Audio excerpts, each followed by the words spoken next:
لكن سكت إيجا سو جدا داني كوي غافي وين غافي وين غافي كمال وين انت هنا انجت هما وان تاني سيني جتان جيرو لكن ميري أتوقع كوي أتوقع كنا جت ميري ني دراني yeroo sama aga kana waggaa kana lamaan kana guutu eessa turte shi maaliifin gaafa nergaadabaan waggaa lama maallaqa kana jennaan na eegi xiqqoo shi jedheenii jetteerti. Maallaqa si gaafattee maallaqa sirraa qabdu san naa kennennaan na eegi xiqqoo shi yeroo naa kenni jetteeni yeroo san eegaa jirti kanarratti. Aga kana guutu waggaa lama jechuun xiqqaamte waggaa lama adda baanii aga kana jidduutti jechuudha. Kanaaf ati kanarratti atis waan jirtu jira ragaa waan beektu beekta dhugaatti yoo ta'e dhugaa dubbadhu oo ragaan jiraates ragaa qopheeffadha jettee ishiin akkas naan jettee ishiin akkana naan jettee inni akkana naan jedheeti miti amma ragaadhaan deemama kalaas.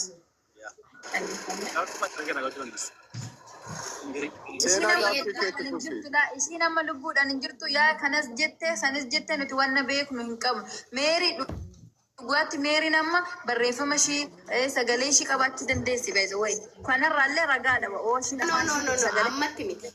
Seenaa inni wakkachaa jira Oromoo hin qaanofta daani ani gadaamessa haadha keetti si qabe siin jedhe laal waan salphaa siin hin jedhe. Geeffadhu jedhama.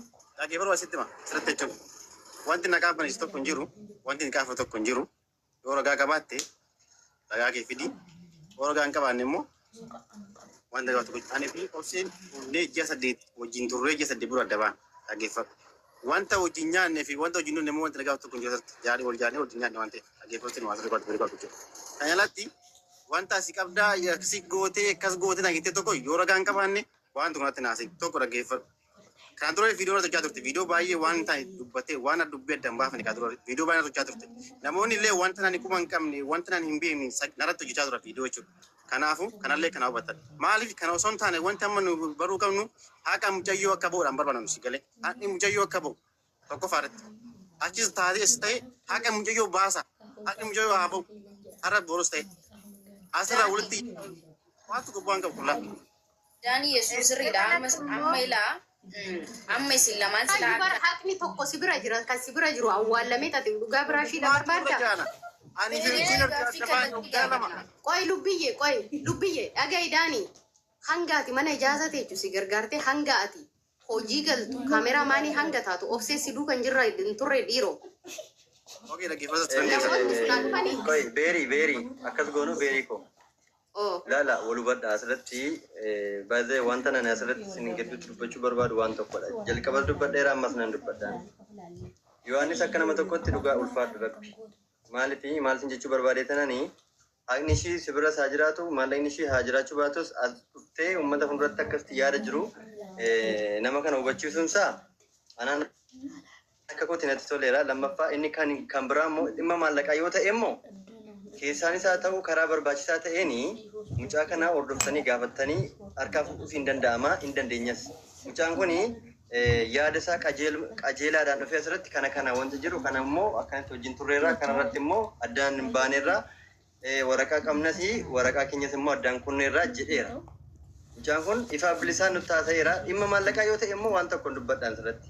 Mucaan kun Saami waraqaa cituun bara addaan baanii nantu mura al tokko jooni nantu mura. No. Baazawee yeroo namni dubbatu isiniin kabajaa sin dhaggeeffachaan ture waanan jechuu barbaade narraa hubadhaa. Dhimma waraqaan dubbachuun barbaanne nama asirratti. Maaliifi waa'ee yoonii akkuma amma jettaniyyuu hordofaati beeriin jechaadha. Beerii tan kennammasani. Beeriitu dubbachaa ragaa qubsaa wajjin mucaa kana faana egaa wal gaafattanii asumatti nuuf idiyoo barbaachisaa ta'e. Mucaan kun amma si kaade yoo ta'e mucaan kun yooniin si kaadeera yoo ta'e ragaa qubsaa wajjin asumatti risiitiin jira miti. Kanaaf risii sun faana nuuf idite mucaa kana gaafannaani waan ragaa qabus waan ragaa hin qabnes walitti yoo haasofne wal faxxatuu ta'a waan ta'eef gaariin ta'u jedhee mayyaadhaan akka kootti. Garummaa wanti nuti gochuu qabnu waa'ee mucaa fi waa'ee mucaa kan biraati kanan dubbachuu qabu isa kanatti. Kam jajjuratti asirratti immoo waa'ee waraqataa inni naasa'uu barbaadu waa'ee waraqataa jettan samaanaa harkaa isaan harkaan ofii cicciranii aaranii cicciranii inni achitti waliif harraman achi jira achirraa waliin buusne jedheera. Garuu immoo ishiin isa sanuutti heerumtee jirti nama biraa wajjin jirti sagalee as keessatti kana waa'ee waraqataatiin gaafatamummaan qabu dhageessanii miti. Sababni isaa ishiin sana dhiistee waraqata sanachi gootee nama biraa waliin jiraachaa jirti heerumtee jechuudha.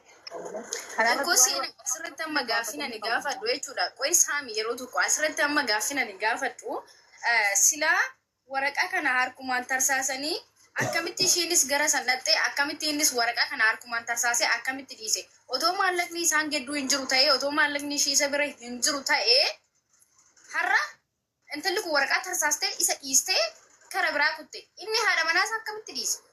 Harkaan waraqaa tarsaasee akkamitti haadha manaa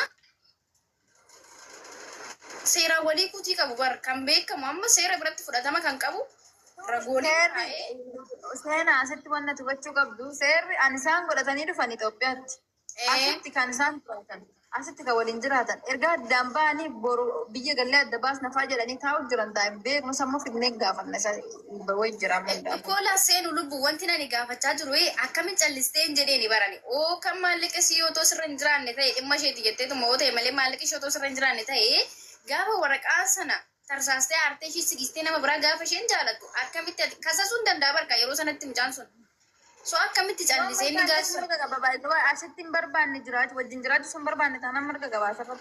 Seenaaf ati sirriirra jirta dhageeffadhu namni tokko hanga seeraan waliin hiiknee seeraan akkuma wallan mallatteessanii wal fuudhanii seeraan hanga waliin hiiknee waraqaa hin qabne mallattoo hanga hin qabnetti yeroo walii kanillee ragaadhaan woo walii hiikuu baatan inni sun fudhatama hin qabu.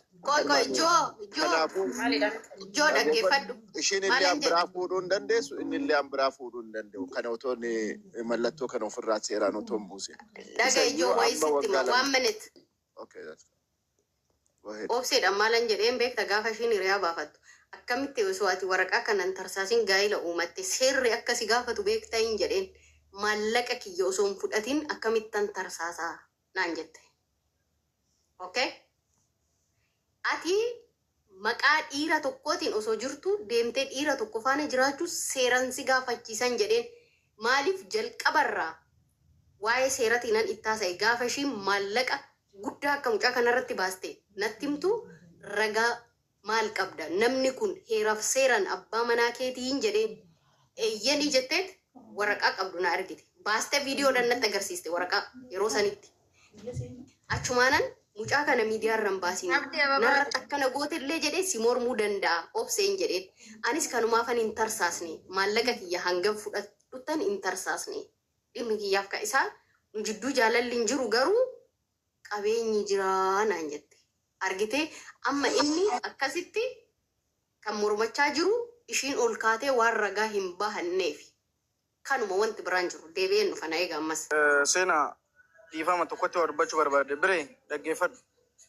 Hundumti keessanuu seenaa ati ragaa qabaannaan daayirektii imbaasii kottuun gaafa sanyoo nu hundinuu imbaasiitti wal geenna waan ta'eef biyya seera qabdu seeraan bullaa seenaa dhiifama ishii kanaaf amma isaanillee gadi bu'u jedheeni waan ragaa qabduun atillee gara imbaasiitti kottuun ragaa achitti haa ta'u siigalee biyyi asirratti wanti nuuf fiduu dandeenyu hin jiru waan ta'eef seera kootu isaanillee kootu jedhanii aniini gaafa sanyoo atillee kootu anis nan deema wal guuree deema irra waan ta'eef ragaa qabdu.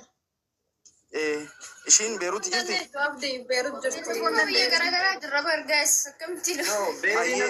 Beeriin as jirti miti abdii. Beeriin as jirti bar. Ani kajeedha asirratti. Namni ni jira. Bakka bu'aadhaan namni ni jira laa saami bakka bu'aadhaanii namni ni jira. Ani kan jedhellee kana dhala. Asirratti mucaan kun amanuu danda'a dhiisuu danda'a. Yoo ragaa qabaatte dhugumatti gaafa isaan qaban kanatti dhaqiiti ati dhaqiisa inni saadaqu achirratti fudhachuu hin dandeessan baay'ee. Anama miidiyaa egaa kana jettanii dhaggeeffadhu seenaa dhaggeeffadhu. Saami atillee kootu biree bu'ii gadi. Guruppii di kootu. Okay nan dhufa. Seenaa egaa kana jettee ati mana kana dhimma kanarratti banuun qabdu ture. Dhimma reeffa micoo hordofaa jirra san xumurree itti deebi'uuf turre nuti. argite Ana nak def sitti mu fana ni mere. Ana nam media kana bas def namni baay'een karaa keessatti barreessu anattis ta'e isattis media kana irratti illee maqaasa isaa fi mucaa firoo kana wal bira qabanii tooni waan biraa anaasaa jira waan biraa kan isaan haasaa. Mucaan kun harka duushii keessa harka hin qabu. Boonguma jechuudha. Tokkoffaa kana akka ragaa ba'u kanan fide. Lammata inni fuula isaaniitti wal fakkaate malee inni jaanisitti kun profaayiliin isaan tiktook isaaniillee garaagara suffirumaan jira. Kuni maqaan isaa Yohaanis galee tokko kana akka ragaa ba'u kanan maallaqa sinfuune jedhe ani awwaanan keessa naasofsee hinfuune narraan qabdu jennaan kootu ragaa ba'i jedheen fide jechuudha. Uummanni akka dhaga'uuf akka ragaa ba'uuf han fideessa. Malee ani waan isin achitti qabattanii fi kana walitti ganannoo fi waa'een firoo kophaatti waa'een kanaa kophaatti. Kuni waa'ee maallaqaa kan gaafatamu dhufe. Waa'ee akkasuma nama baasanii kan naaf yaa doshii keessa ko akka inni harka hin qabne maa eenyumtuun beeka maaliif maal jedhu noo akkas jechuun hin qaban kaleessa kan isaa waliin dabarsan kaleessa kan isaa wal jaalatan waa'ee duwasii ammas wanti keessaan fixamu wanti isaan ragaa kana barbaadanii hamma dhufanitti malee dhumni isaa asumarratti dhuman yaaddeena fidanii dhumanis hin beeksisan. Meerii soo taate isa anis taasuma.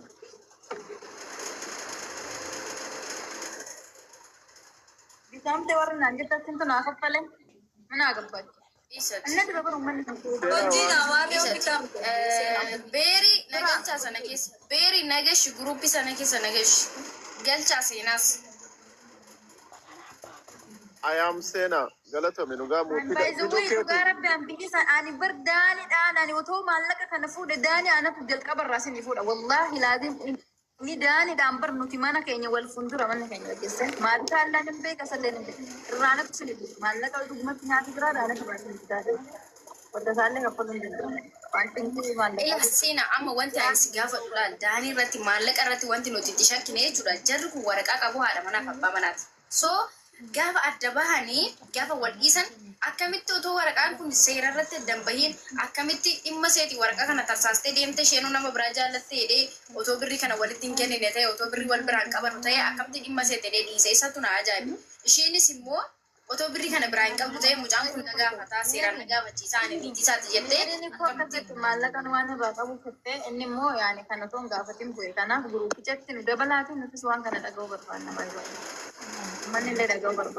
Sena maaltu jira seetanii dhaggeeffadhaaf guyyaa isaan aaranii waan itti aaran illee nuuf hin ibsine ibsus hin qabani garuu yeroo guyyaadhuma tarsaasan sanarraa jalqabee namni sappaareet ta'ee jiraachuu danda'a. Sappaareet jiraatee divoorsi otoo hin godhatiin sappaareetiidhaan jiraachuu adda adda ba'anii jiraachuu jireenya ofii oofsachuu hin danda'u.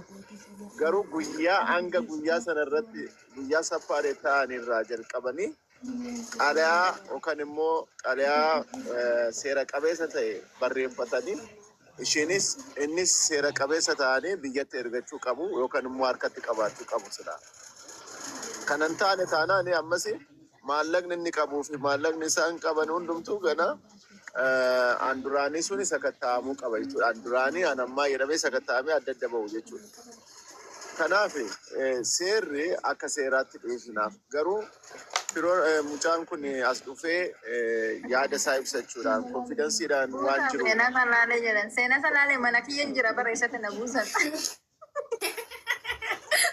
Konfidensiidhaan mucaan kun as dhufee deebisuun isaa mucaan kun dhumatti otoo shakkii ofirraa qabaate yoo sanaan dhumatti harka jiraate nama 10,000 irratti difratiidhaan dhufee dubbatanii yaadu gonkumaa dhageessanii ani isa amaneetti difratiidhaan dhufee nan dubbatadha dhugaa jiru jedhee tooni nama kanarratti dhufee dubbatadha yaadu difratii isaatiin dhageessanii amma ta'ellee harka jiraata jechuudha. Xiqqoo qaanfachuu qaba ragaan irratti ba'u jiraachuu danda'a as keessa namni na beeku jiraachuu danda'a jedheen beeku yaaduu qaba seeqalee. Ammallee namni beeku jirammoo laal.